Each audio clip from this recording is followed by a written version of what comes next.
Oh, comme tu sens la maîtrise, nos esclaves. Ils sont là. Ils sont là. Je vois tout à l'heure, papa.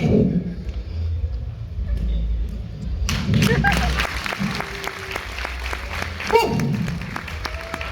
Maintenant que vous êtes tous protocolisés pour représenter dignement la communauté Tim, laissez-moi vous donner quelques caractéristiques des Kotokoli. Tout d'abord, il faut savoir que la femme Kotokoli, elle adore les fêtes, surtout le mariage. Une fois, j'arrive dans un mariage, je vois une dame qui dansait du matin jusqu'au soir. Elle était à fond. À un moment, j'étais étonné, je me suis approché d'elle, j'ai dit, madame, vous êtes du côté de la mariée ou du marié? Elle me dit, je ne connais personne, je m'en fous. Je danse. Depuis le matin, même Piotr m'a pas donné, mais je m'en fous. Je danse. Non, les femmes Kotokoli adorent les fêtes. En plus, ensuite, il faut savoir que le Kotokoli, c'est un peu comme le Congolais. Quand il parle le français, il s'en fout des i et des u. Il les place où il veut, quand il veut, comment il veut. En tout cas, ça dépend de son émotion. Et quand il est en colère, même le O devient E. Et d'Isabelle. Dernièrement, j'étais avec un ami cotocolisé. Le gars, il était cotocolisé, il pensait qu'il était plus cotocoli que moi. Et moi, le jour-là, j'ai décidé de vraiment respecter Molière. Tellement je m'exprimais pas possiblement. Non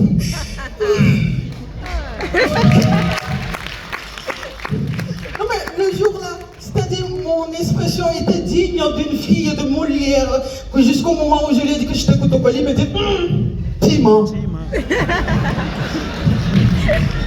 Je dis mais attends, pourquoi est-ce que tu dis ça? Parce que tu parles normalement. Et là pour le convaincre, je dis mais attends, où est-ce que tu vas? C'est dirigeant. Là, il m'a cru. Au fait, je vais à l'université comme ça. Université. Vous comprenez pourquoi on n'a pas d'université à son côté? C'est pas que l'État ne veut pas le faire, mais il ne comprend pas la demande. Université. Hey.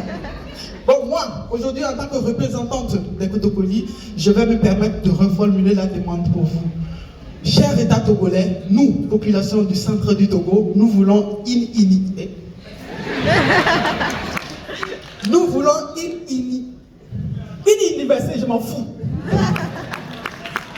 Hey, nous les Kotokoli, nous sommes trop forts. Moi, je pense que nous sommes trop forts. Regardez un peu. Moi, je pense que nous sommes les Américains du Togo. Si. Regardez, les Américains ont créé Spider-Man, Batman, Iron Man. Nous, on a des Titaman. Le secteur de transport, c'est nous. Une fois, je vais chez mon papa, je dis papa, pourquoi est-ce que tu as décidé de devenir chauffeur? Titaman, ma fille, Titaman. Ne deviens pas Titaman qui veut, mais qui peut. Je dis ok papa, je m'excuse. Papa, pourquoi est-ce que tu as décidé de devenir Titaman? Ah ma fille, c'est génétique. Et ça, c'est une identité remarquable. Ma fille, ton grand-père, mon père, il est né avec un volant en main. Et moi, ton père, ma fille, je suis né avec 2 volants en main. Et ma fille, Inch'Allah, ton fils, je dis non, papa, pardon. moi j'aurai une fille. Ah, une fille. Ça sera une innovation, ça. Ma fille, Inch'Allah, ta fille, elle naîtra avec 3 volants, Machallah. Mon papa, c'est un fervent musulman. Parfois, quand il est trop content, il ne rit pas. Il dit Machallah. Et nous, on a copié ça dans la maison. Et parfois, moi, mes blagues, je fais ça à la maison avant de sortir. Vous imaginez, je fais ma plus grosse blague et il y a toute la famille devant moi qui fait Machallah, Machallah, Machallah. On va essayer un truc, d'accord? La prochaine blague qui vient, vous n'allez pas rire. Vous allez dire Machallah, Machallah, c'est bon? Répétez après moi, Machallah, Machallah. Machallah. Tout le monde ici sait que pour tout bon musulman, mon frère, on a dépassé là-bas, et maintenant on est sur le musulman. Tout le monde ici sait que pour tout bon musulman, le pilier le plus important c'est quoi? C'est la polygamie. Machallah, Machallah, Machallah. Pour tout bon musulman, Maintenant, le musulman, il peut bleu tout le Coran. Mais ça là, comme les Anglais le disent, never. Une fois, je discutais avec une Anglaise. Je lui parlais de la polygamie. Et à chaque fois que je parlais, elle me disait never. Je dis si. Elle me dit never. Je dis si. Elle me dit never. Je dis arrête. La polygamie, c'est pas seulement never. La polygamie, c'est 10 heures, c'est 11 heures, c'est 12 heures, c'est toute une vie, la polygamie. Moi, voilà, ça te suit. Non, la polygamie, moi, mon père, en tout cas, c'est un vrai polygame. Non, mais le gars, il a su. Le gars, il gère sa propre. Elles sont là, elles sont là. Non, mais le gars, il gère. Tellement, ça dit, il les traite tellement bien qu'à des moments, moi-même, j'ai envie de m'ajouter à ces femmes. Tellement le gars est bon. Non, mais j'attends. Est-ce qu'il y a des musulmans parmi nous ici? Des musulmans? Par applaudissement des musulmans.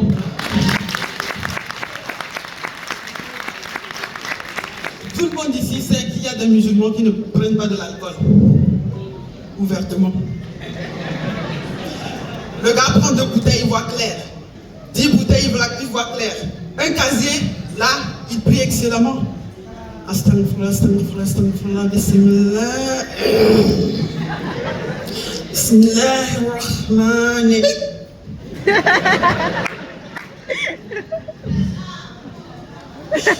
Alhamdulillah. Mashallah. Je vous salue Marie. Mais vous savez, non, calmez-vous.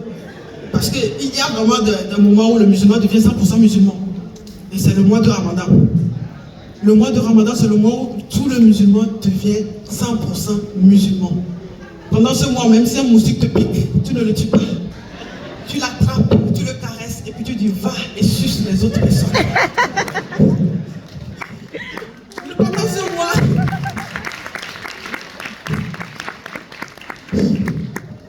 le mois de musulman, le mois de Ramadan, c'est le mois où tout musulman devient musulman. Avant le mois de Ramadan, tu t'appelles Amina. Mais pendant le mois de Ramadan, tu ne peux pas t'appeler Amina. Avant ça, tu te faisais appeler Ami Choco parce que tu penses que tu es une influenceuse. Pendant le mois de Ramadan, tu n'es pas Amina, tu n'es pas Ami Choco, tu deviens Aminatullah, mashallah.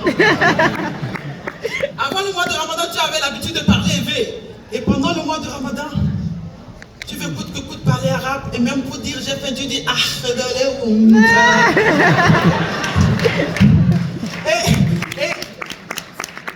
écoute plaisir. Et c'est pas facile de montrer à quelqu'un, de lui prouver que vraiment tu es en carême. Tu lui dis je suis en carême, il ne te croit pas. Tu te calmes, tu dis approche. Tu vises son nez et tu fais.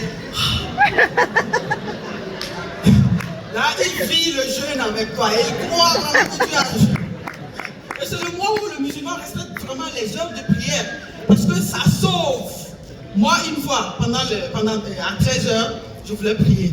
Et vous savez, avant de prier, il faut faire les ablutions. Et les ablutions, en principe, c'est 3 fois dans la main, 3 fois dans la bouche, 3 fois partout. Le jour-là, moi, j'ai un peu trop soif. Donc,